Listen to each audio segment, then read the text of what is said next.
Historias de un terror cósmico.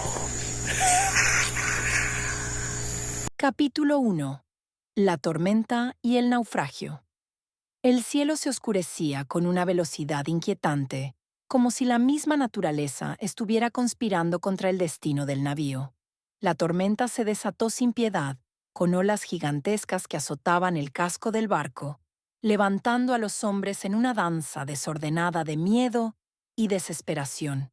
El capitán, un hombre curtido por años en el mar, gritaba órdenes que se perdían en el rugido de los elementos. Pero ni su experiencia ni la destreza de la tripulación podían luchar contra la furia desatada de la tormenta. El barco, un antiguo mercante que había surcado mares lejanos, crujió como un ser vivo, quejándose bajo la presión de la tempestad. Relámpagos rasgaban el cielo, iluminando por breves momentos el caos a bordo, revelando los rostros desencajados de los hombres, que luchaban por aferrarse a cualquier cosa para no ser arrastrados por las olas. Pero la naturaleza era implacable. Una ola gigantesca, más alta que cualquier otra, se levantó en el horizonte, avanzando como una pared líquida hacia ellos. Los hombres se quedaron congelados en sus puestos, sabiendo que no había escape. El impacto fue devastador. El barco fue levantado y arrojado contra la corriente, estrellándose contra las rocas ocultas bajo las aguas oscuras. La madera crujió y estalló, los mástiles se quebraron como ramas secas, y los hombres fueron lanzados al mar embravecido. Los gritos de terror se mezclaron con el estruendo de la tormenta, mientras el navío se partía en dos, sumergiéndose en las profundidades. El amanecer trajo un silencio inquietante. La tormenta había pasado, dejando solo el eco lejano de su furia. Los restos del barco yacían esparcidos por una playa oscura, envuelta en una espesa niebla. Los hombres, agotados y heridos, comenzaron a recobrarse entre los escombros, parpadeando con incredulidad al darse cuenta de que estaban vivos. Sin embargo, la alegría de la supervivencia fue breve.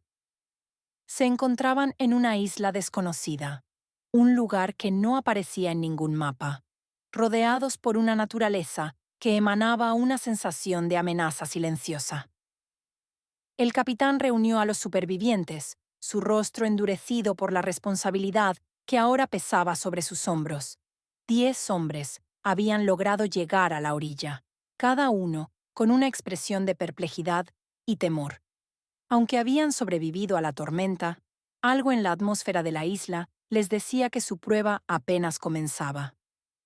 Mientras los hombres intentaban recuperar fuerzas y evaluar los daños, un sonido extraño, como un susurro en el viento, comenzó a hacerse notar. Venía desde el interior de la isla, donde la niebla se espesaba en un manto impenetrable. Era un sonido que ninguno de los marineros pudo identificar, pero que erizó la piel de todos. Algo los observaba, algo que no pertenecía a este mundo. Y a medida que la niebla se levantaba lentamente, comenzó a revelar la silueta de una estructura en el corazón de la isla. Una casa. Capítulo 2. La casa en la niebla.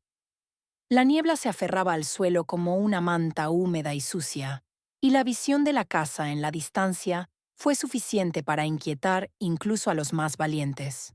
A pesar del miedo que les carcomía, la curiosidad pudo más. Guiados por el capitán, los hombres avanzaron hacia la estructura con cautela, cruzando el espeso bosque que parecía cerrarse sobre ellos con cada paso que daban. La casa era una construcción antigua, aparentemente abandonada hace siglos. Sus paredes estaban cubiertas de moho y enredaderas, y las ventanas eran negras como el abismo, como si no quisieran revelar lo que ocultaban en su interior.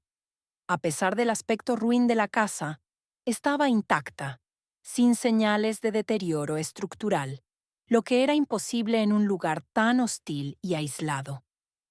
Cuando finalmente alcanzaron la puerta principal, hecha de una madera tan oscura que parecía absorber la luz, los hombres vacilaron. Grabados en la puerta había símbolos que ninguno de ellos pudo reconocer. Eran figuras geométricas y líneas retorcidas, formando patrones que parecían moverse si se miraban durante demasiado tiempo. El capitán extendió una mano temblorosa hacia la puerta, pero al tocarla, un escalofrío recorrió su espina dorsal, como si algo en su interior se resistiera a entrar. Con un esfuerzo de voluntad, empujó la puerta, que se abrió con un gemido prolongado y metálico, como si la casa misma exhalara un aliento largo y sibilante. Dentro, el aire era pesado y denso, cargado con el olor de la putrefacción y el polvo acumulado. A la luz de las linternas, pudieron ver un vestíbulo amplio, con muebles cubiertos por sábanas amarillentas, pero lo que realmente captó su atención fue una puerta en el fondo del vestíbulo, más pequeña y aparentemente más antigua que el resto de la casa. Esa puerta, enmarcada por los mismos símbolos extraños que decoraban la entrada principal, parecía pulsar con una energía propia. Ninguno de los hombres quería acercarse, pero la fascinación mórbida que sentían era demasiado poderosa. Uno de los marineros, un joven llamado Fisher, dio un paso adelante, atraído como una polilla hacia la llama. Sus compañeros intentaron detenerlo, pero era como si estuviera en trance. «Esto es una locura», murmuró el capitán, pero no hizo nada para impedir que Fisher avanzara. El joven marinero tocó la puerta con una mano temblorosa, y en ese momento, la casa entera pareció estremecerse. La puerta se abrió lentamente, revelando un pasillo oscuro que descendía en espiral hacia las entrañas de la tierra.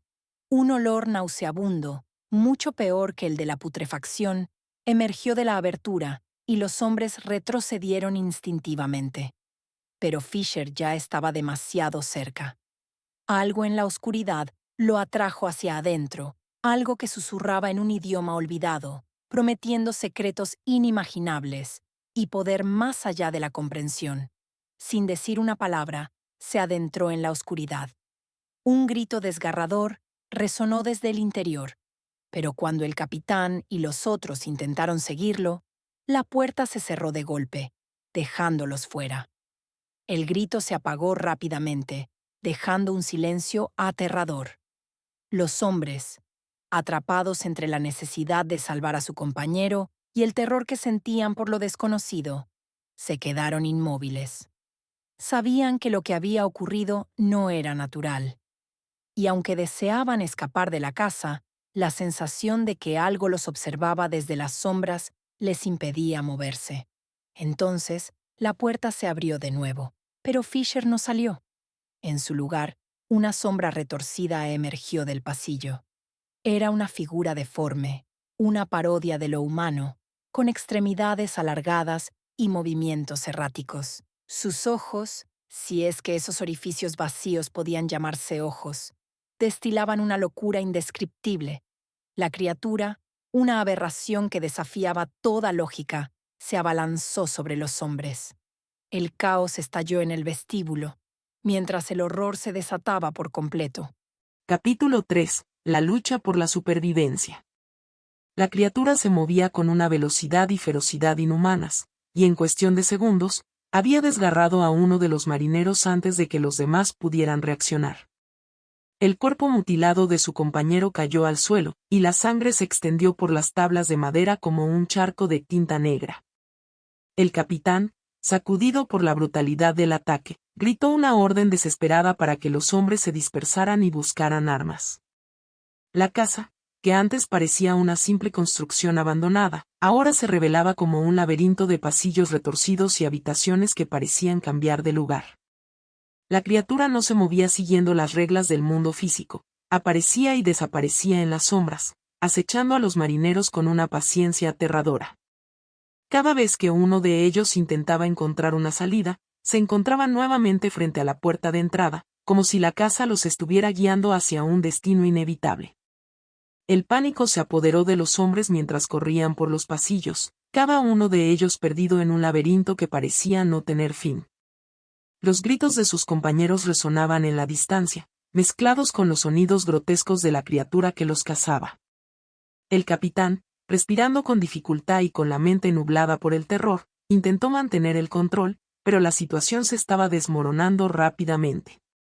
Uno de los marineros, un hombre llamado McRae, logró encontrar una vieja escopeta en lo que parecía ser una sala de trofeos. Sin embargo, cuando intentó usarla, el arma se desintegró en sus manos, como si el tiempo hubiera decidido reclamarla en ese preciso instante. La risa demente de la criatura resonó en las paredes, como si se burlara de los intentos fútiles de los hombres por defenderse. El capitán logró reunir a 3 de sus hombres en lo que parecía ser un salón de baile. La habitación era extrañamente espaciosa, con un techo alto decorado con candelabros oscilantes que proyectaban sombras inquietantes en el suelo. La criatura aún no los había seguido hasta allí, pero sabían que no tardaría en aparecer. «Tenemos que encontrar una salida», dijo el capitán, su voz quebrada por la desesperación. «Esta casa no es normal. Está jugando con nosotros». «¿Qué es esa cosa?», preguntó uno de los marineros, temblando. «¿Y qué le hizo a Fisher?». «Sea lo que sea», respondió el capitán, «no podemos enfrentarlo directamente. Tenemos que ser más inteligentes, encontrar una manera de atraparlo, o de encerrarlo de nuevo detrás de esa maldita puerta». Pero sus planes fueron interrumpidos por un crujido proveniente del suelo. Antes de que pudieran reaccionar, las tablas bajo sus pies se partieron, y el salón entero comenzó a desmoronarse. 2 de los hombres cayeron en la oscuridad, sus gritos ahogados por el rugido de la casa colapsando. El capitán y el último marinero, un hombre joven llamado Clark, apenas lograron aferrarse a los restos de la estructura que no se había derrumbado. La criatura apareció entonces, surgiendo de las sombras como una pesadilla hecha carne. Sus ojos vacíos se fijaron en ellos, y en ese momento, el capitán comprendió la naturaleza de su enemigo. No era simplemente una bestia física, era un horror nacido de los límites de la realidad, una manifestación de la locura que había sido contenida en esa casa durante siglos, esperando ser liberada. Con un esfuerzo sobrehumano, el capitán y Clark lograron trepar fuera del salón en ruinas, pero la criatura los siguió de cerca. Corrían por los pasillos, sus pasos resonando en un eco interminable que parecía extenderse más allá de las paredes de la casa. La salida estaba cerca, podían ver la luz débil de la mañana filtrándose por las ventanas del vestíbulo. Pero justo cuando alcanzaban la puerta de entrada, ésta se cerró de golpe, como si la casa misma estuviera decidida a mantenerlos prisioneros. La criatura los alcanzó, y Clark, en un acto desesperado de sacrificio, se lanzó contra ella, intentando retrasarla aunque fuera por unos segundos. El capitán, viendo la oportunidad, abrió la puerta con todas sus fuerzas y corrió hacia la libertad, mientras escuchaba los gritos de Clark detrás de él. La luz del día lo recibió con un resplandor cegador. El capitán se desplomó en la playa, respirando con dificultad, mientras miraba hacia la casa. A lo lejos, el edificio parecía calmo, inmóvil, como si nada hubiera sucedido. Pero él sabía la verdad. La criatura seguía allí, encerrada en esa maldita casa, y los secretos que guardaba no debían ser desenterrados nunca más. Sin embargo, mientras trataba de recomponerse, algo llamó su atención. En la orilla, parcialmente cubierta por la marea, la figura de Clark se retorcía. Había sobrevivido, o al menos eso parecía.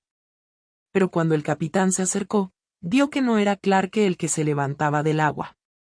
Era algo que había tomado su forma, algo que no debía existir en este mundo. El capitán gritó y retrocedió, sabiendo que su pesadilla no había terminado.